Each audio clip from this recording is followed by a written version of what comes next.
Hoy es un día histórico, 5 de mayo, es el día en que se conmemora el triunfo de las fuerzas militares mexicanas en Puebla frente al ejército invasor francés. En la arenga de Ignacio Zaragoza a las tropas mexicanas les dijo: nuestros enemigos son los primeros soldados del mundo, pero vosotros sois los hijos de México y os quieren arrebatar vuestra patria.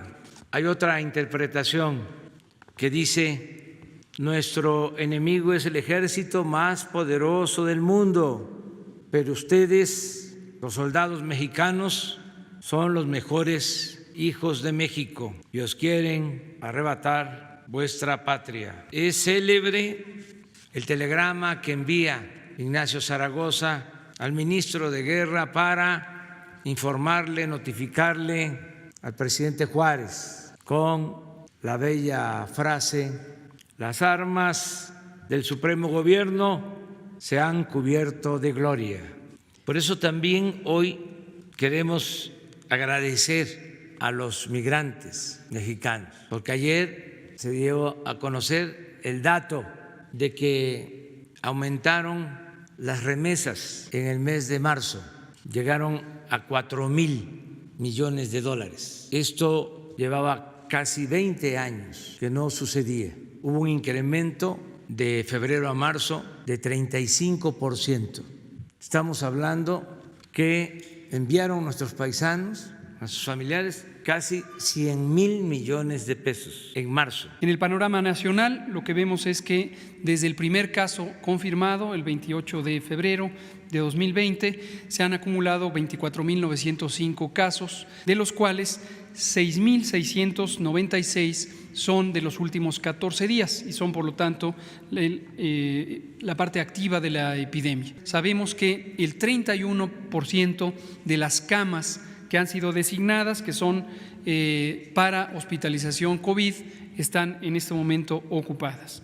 Y en las siguientes dos gráficas vemos en dos capítulos, en dos secciones, en esta diapositiva, la ocupación de camas generales. No son camas para personas extremadamente graves, sino son moderadamente graves que requieren hospitalización. Seguimos trabajando en expandir la capacidad y en la Ciudad de México se van a reorganizar todavía 5 hospitales adicionales y se está construyendo la unidad temporal COVID en el Autódromo de la Ciudad de México. En promedio, la barra nacional en el extremo derecho de la diapositiva, 25% de las camas para pacientes extremadamente críticos están ocupadas, pero todavía 3/4 partes, 75%, quedan disponibles. Esta gráfica está tomada de un sitio público patrocinado principalmente por la Universidad de Oxford en el Reino Unido, y lo que pueden ver ustedes es estas curvas que muestran la progresión de la enfermedad.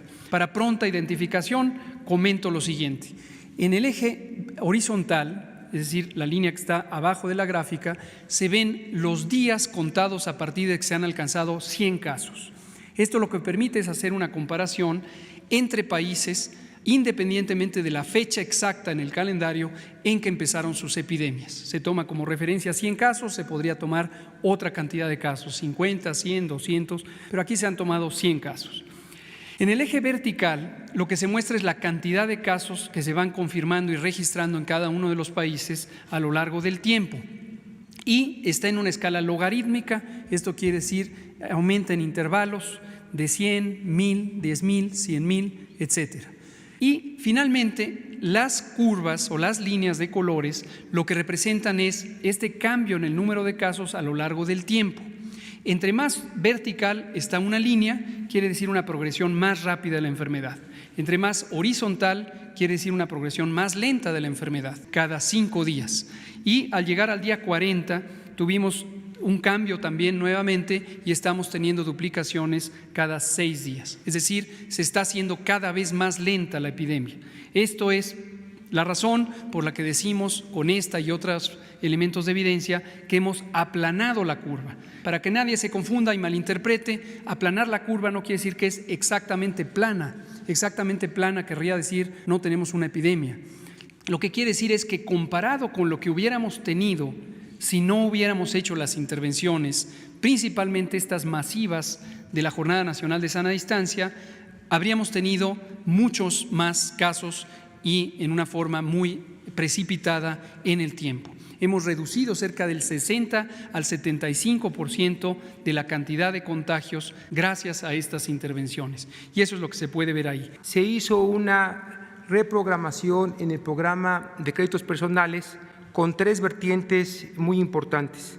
La primera de ellas es que en los créditos ordinarios, los verdes, se hizo un incremento de un 18% en el monto para que pasaran de 20,700 a 36,800 pesos. También se hizo una baja de 1.5% en la tasa de interés en cada uno de estos créditos. En los ordinarios conocidos como verdes se pasó de 9 a 7.5%, en los especiales conocidos como rojos de 12 a 10.5% y en los conmemorativos que son conocidos como blancos de un 14 a un 12.5%. Y finalmente una tercera vertiente que es la más innovadora tiene que ver con sorteos electrónicos que se pone por primera vez como parte de la transparencia y la equidad que el señor presidente de la República ha estado impulsando. Con este sorteo todos tienen las mismas posibilidades de ganar. De acuerdo al orden alfabético, puedan ir de lunes a viernes a las oficinas del instituto, pueden hacerlo también a través de manera electrónica, pero sí tendrán que ir a las oficinas, a las ventanillas del ISSSTE a recoger su cheque. Aquellos participantes que no obtuvieron el número de folio ganador en el primer sorteo pueden volver a participar en el segundo sorteo. Aquí está como lo hemos difundido. Cualquier tipo de consulta es nuestro correo electrónico, el número telefónico y nuestra página de internet. ¿Es cuánto?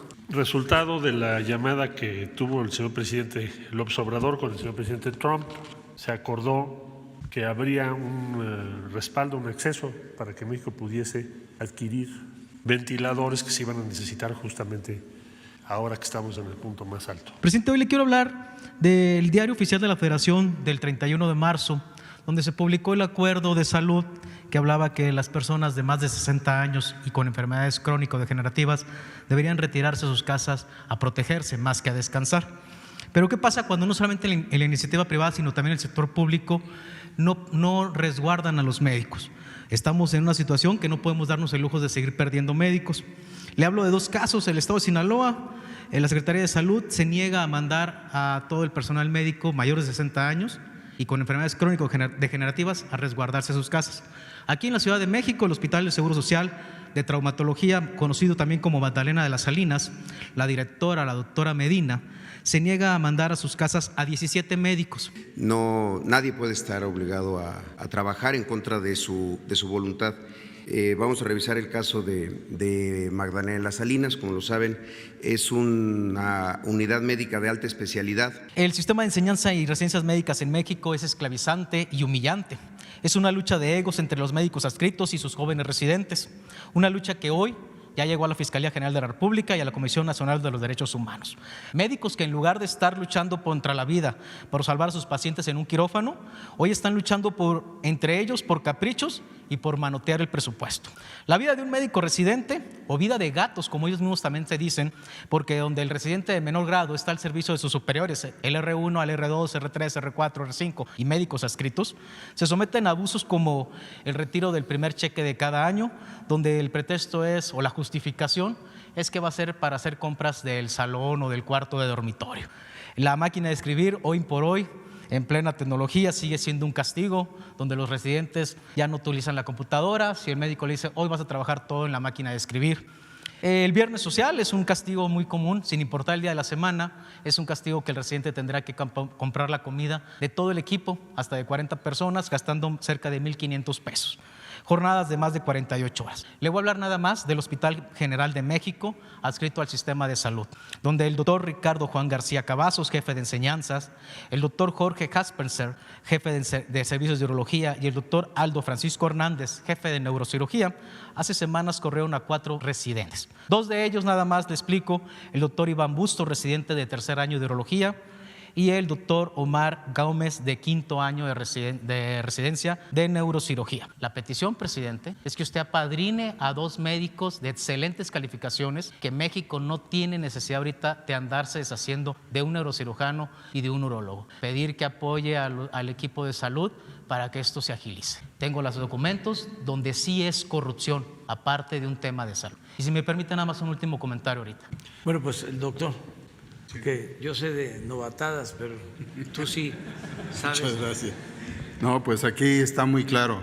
Ahora, agradezco el claro relato de un problema crónico y un problema abandonado desde hace 40 años. Los 2 médicos que se están quejando está en manos ya de la función pública. En un análisis de todas las instancias, el académico y después el jurídico, para ver cuáles son las circunstancias por las cuales les han retirado su apoyo, les han hecho una serie de sanciones no entendibles en el pleno siglo XXI, además con la intención de no resolverlo en 2 gentes de las muchas que pueden estar en esa condición, sino resolverlo a nivel institucional.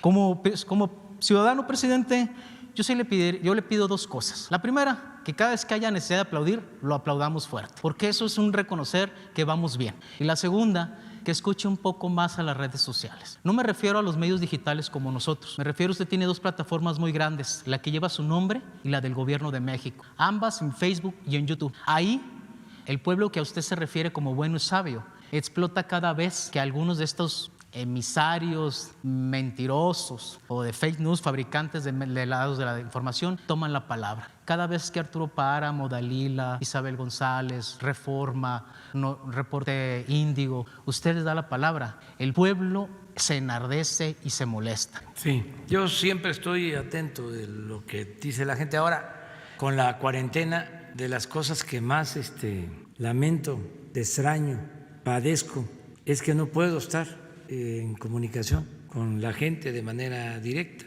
La suspensión de las giras, pero ya voy a regresar, ya vamos de nuevo a recorrer el país, hablar con la gente. Son bots.